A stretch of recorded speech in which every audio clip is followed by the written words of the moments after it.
We're onto the Earth now, and it's a biggie for New Mexico. Our landscape is the stuff of legend. He was like, your wires. And people come to the state from everywhere on Earth to enjoy it. Further, the fossil fuels beneath that landscape create jobs and put hundreds of millions of dollars towards our schools. In addition to giving us the fuel that heats our homes and gets us from point A to point B in this great state. So, are we doing okay, or are things a little out of balance? And that's a simple question for you, Alan and Oliver, but are we out of balance in our approach to terra firma, our Earth, what's under our feet here?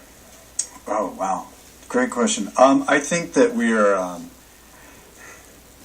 getting, I have to say, in terms of New Mexico versus other places that I've been, I think that New Mexico is much more grounded into, you know, the West is part of our culture, it's part of who we are, it's part of our life. And in terms of, one of the things is, like oil and gas is definitely an accepted part of our history without any question. What I think my suggestion would be is it's not really a question of balance. Actually, I think it's more of a question of where are we going towards?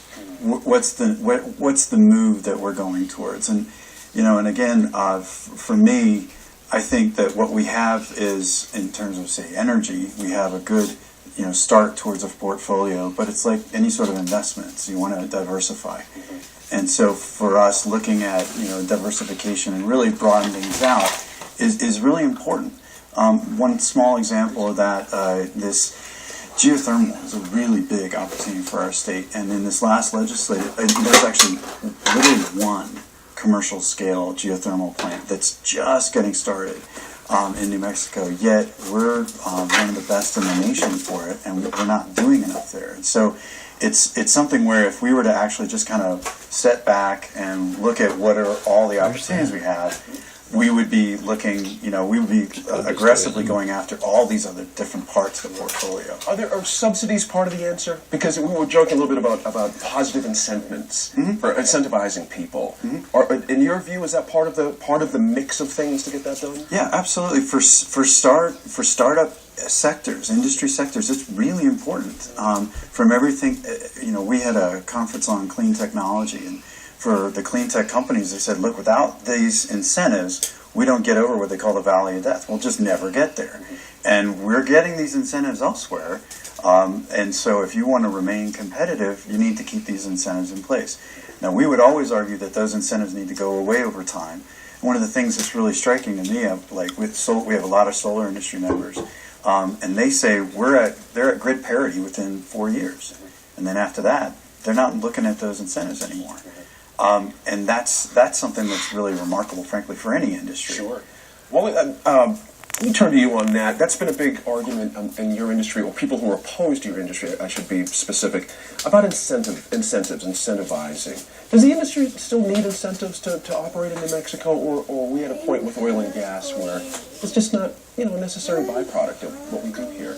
Well, oil and gas, depending on one person's normal, regular business deduction is another person's incentive. But in general, the amount of special treatment for the oil and gas industry is very low from an incentive point of view.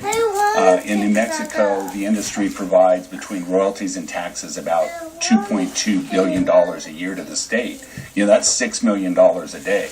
Now, we have a gross receipts tax that covers lots of things, and so there's lots of stages of production, so there will be some deductions or sometimes some exclusions so that the same either natural gas or oil product isn't taxed like on a gross receipts tax 2 or 3 or 4 times. And some people will point to those and say those are horrible. Well, in other industries, there are other industries that have similar problems, that have similar things in place. And so, in general, does the industry need incentives? I don't think it does. It just needs to be on the same footing, when the government's in the business of totally picking winners and losers. And incentives are one thing, but maybe punishing type taxes or something else, that's where we draw the line and we say, no, that's just probably not the way we ought to be operating in this state or in the country. Sure. But, stay with you on the extraction business. We're talking about Earth. You have to get under the skin of this beautiful globe to get what you guys need to, supply the world with, or the state, I should say. Where does your responsibility come in this? Going back to the question I asked Alan about balance, In your view, is New Mexico oil and gas, the industry, in balance with the earth here? Are we doing a good job through industry of reclaiming things? Can we be doing better? What's your view there? We are doing a very good job, but of course we always could be doing better. You know, if you look back at the oil and gas industry from the early days, when there were derricks, you know, next door to each other in California, you know, what we kind of call the Jed Clampett era of oil and gas development. The industry's come a long way from that time. While we do a good job of protecting air, water, and land, but we can always do better. And there's a lot of things like some of those that we've been talking about that can be done. On the restoration side, with our public lands, there's a Project Restore that the Bureau of Land Management does. The industry has contributed a lot of money to that in terms of righting the wrongs from even some companies that have gone out of business from the old era to restore the land. And we're really proud of the efforts we've made in that regard as well. Yeah, and you know, some places it's easier than others. If there's a lot of trees, it's hard to see something. Some of the areas that have historical development are more barren, and so you definitely notice it. And so it really is incumbent upon the industry to keep working with the organizations we work with to restore the land. And now the companies that are operating are members, and they plug a well because it's no longer useful. The restoration process is very thorough and very complete. And to the point where if it's a couple of drought years, we have to go back and reseed several times, and we, like the rest of New Mexicans, really hope we get that rain so that our restoration projects will come around. Sure. And that the scars that we had put on the earth are healed up, and there's a lot of pictures of some very good sites to where a year or two later, again with a little rain, you can't tell we were there once we leave an area. Interesting. Such an esoteric term, isn't earth? You know, we should care about the earth. You know, sometimes, and I bring that up just to kind of, not just to get a laugh, but it seems to me something gets lost in the argument or lost in the conversation when we start there about the earth. I've always felt like, you know, we should talk about what's right under your own feet, in your own backyard. Do you know what I mean? And we all have a responsibility in our own properties to do these kind of things. When you talk about these things, what's your sense of what we hear? When Earth Day, we're going to get all excited about the earth. And the day after Earth Day, it's back to making money or whatever. You know what I'm saying? It's a very tough thing for folks to get their arms around sometimes. It is, but you know, one thing I think New Mexico is doing really well right now, you were talking a little bit about the collaboration that's involved with Restore New Mexico. That's been going on for, I think, 7 or 8 years. There's also this new conservation agreement that industry is a part of to restore some of the areas and protect the areas where, like the lesser prairie chicken and dune sagebrush lizard are living. And I think there is an effort in a lot of fronts right now to really bring everybody to the table. And I don't know, to me that seems a little bit new within the last decade, that there used to be a lot more fighting and kind of name calling between environmental groups and industry, but not just industry, also, you know, great ranchers and even some of the old land users like the land trust people and the Acequia people. And in more and more of the stories I'm doing, I'm seeing a real effort to change that and start. It's coming both, I think, from the ground up. People maybe have just learned from history and that you need to involve all parties earlier on. But it's also a bit top down, and I would say that I don't know if you would agree with this, Wally, but that the conservation agreements are largely the product of the Endangered Species Act, which is an incredibly powerful tool in protecting the land. It's kind of the thing, you know, people, I think a lot of environmental advocates would say, even though it ends up being about this one animal, and you know, when the president came to Maljamar, all the signs were about the lizard, but it's not just about that one animal, it's about the ecosystem. And that is exactly where I wanted to go with Laura. Thank you for doing that. That was my next step. Because when we talk about Earth, there's others living on the Earth besides us, right? And in New Mexico, the silvery minnow you mentioned earlier, right? And I appreciate you bringing up the act, because that is a pretty hardcore hammer for folks. Where are we sitting there? I mean, because it seems like it depends on the size of the animal sometimes. Like, people look down on it if it's tiny. They're like, why are we bothering with this? You know, that kind of... Not to be flip, but you know what I'm saying. It's a difficulty. So what's your sense in your reporting about how we're being stewards? You have to. You promised. Sharing this earth as well. Well, I don't think we're doing a great job, but I don't think we're doing a terrible job.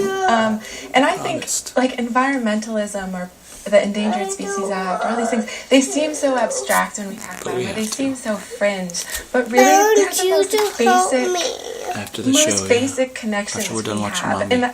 And I just, like, for me, I have a young daughter. Hey, we if spend you're a gonna lot of whine, time go away, outside, please. you know, I'm the birds taping in our right now. neighborhood, we spend a lot of time at the river. We have a connection to the landscape, and in New Mexico, there's so many people who have deep, long-standing connections to the landscape, and we are so lucky to live here, and we need to be better stewards. One of the things that that oftentimes sort of shocks and surprises me and makes me really happy is you look at other South, I know we're talking about land, but I'm going to stray into water for a second.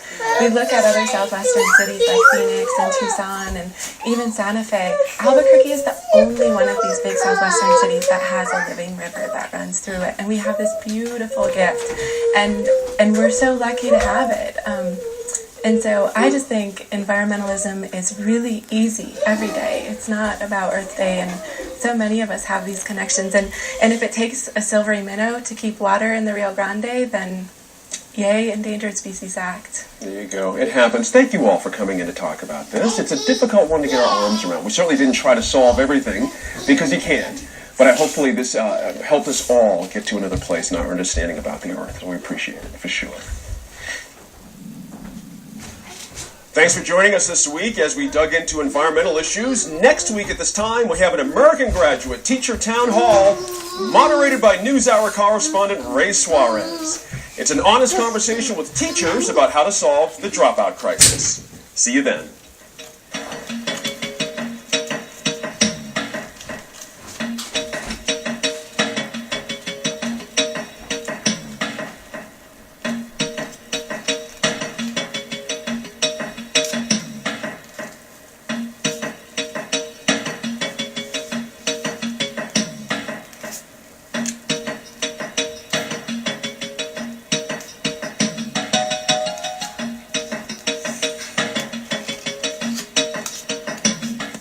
Broadcast.